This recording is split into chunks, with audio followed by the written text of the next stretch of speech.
નમસ્કાર મિત્રો, હું મહિપતસિંહ ચૌહાણ કિસાન પરિવાર ચેનલમાં આપનું હાર્દિક સ્વાગત કરું છું.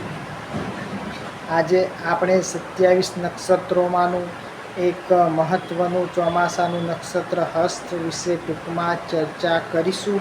હસ્ત નક્ષત્રને હાથીઓ નક્ષત્ર પણ કહેવામાં આવે છે, કારણ કે હાથી જેમ પોતાની સૂંઢ વડે પ્રેશરથી પાણી ફેંકે છે, તેવી જ રીતે આ નક્ષત્રમાં વરસાદ પડતો હોવાથી હાથીઓ નક્ષત્ર કહેવામાં આવે છે.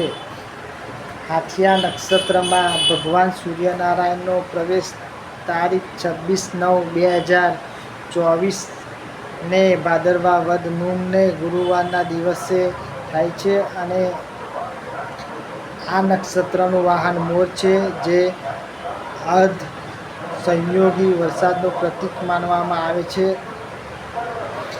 આ નક્ષત્ર ચોમાસાનું છેલ્લું કહી શકાય, કારણ કે આના પછી જે ચિત્રા અને સ્વાતિ નક્ષત્રમાં જો વરસાદ પડે તો તેને માવઠા તરીકે ગણી લેવામાં આવે છે. હસ્ત નક્ષત્રમાં મંડાણી વરસાદ જોવા મળે છે, એટલે બપોર પછી ગાજવીજ, કડાકા ભડાકા, પવનના સુસવાટા સાથે જોરદાર ધમાકેદાર મેઘરાજા બેટિંગ કરે છે અને નદી નાળાઓ છલકાઈ જાય છે. હસ્ત નક્ષત્રની એક ખાસિયત એ છે કે જે વિસ્તારમાં શરૂઆતના દિવસોમાં જ્યાં વરસાદ પડે છે ત્યાં સતત 5 થી 6 દિવસ વરસાદ પડે છે અને આ નક્ષત્રમાં મોટે ભાગે પૂર્વ દિશામાંથી વરસાદ આવવાથી ઝાડ અને વાડ ઉપરના વેલા ઊંધા ફરી જાય છે. તેથી આ નક્ષત્રમાં પડતા વરસાદને વેલાતોડ નામનો વરસાદ પણ કહેવામાં આવે છે.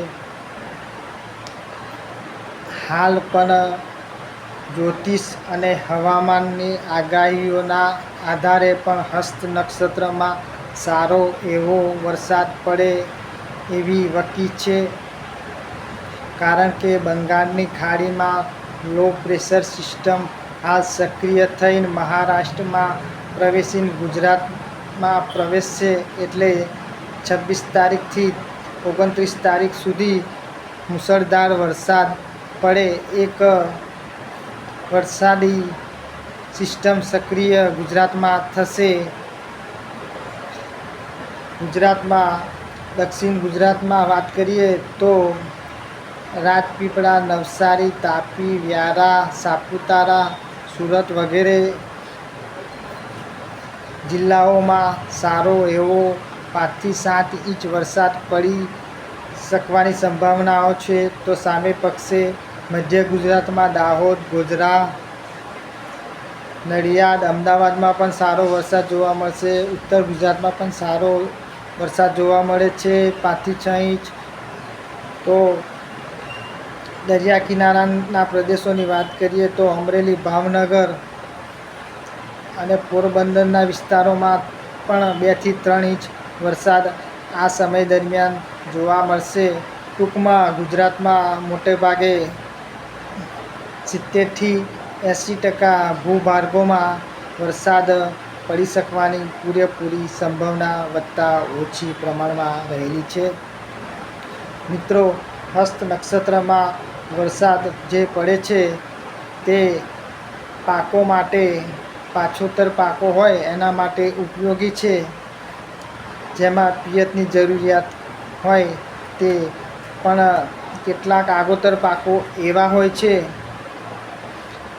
જેમ કે કપાસ, ડાંગર, મગફળી, બાજરી, જુવાર જેવા પાકોમાં નુકસાન થવાની પણ ભીતિ રહેલી છે, કારણ કે આ વરસાદથી બગાડ થવાની સંભાવના રહેલી છે. આ નક્ષત્ર વિશે એવું કહેવામાં આવે છે કે જો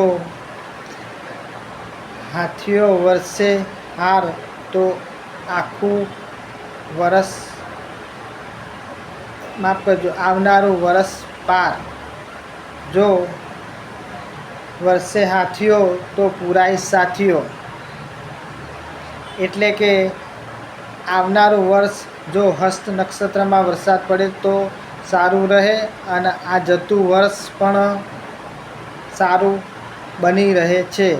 મિત્રો, જો મારો વિડીયો ગમ્યો હોય તો લાઈક કરજો, શેર કરજો અને મારી ચેનલને સબસ્ક્રાઈબ કરજો, જેથી કરીને મારો વિડીયો બનાવવાનો થોડી મહેનત યથાયોગ્ય ગણી શકાય. જય જવાન, જય કિસાન.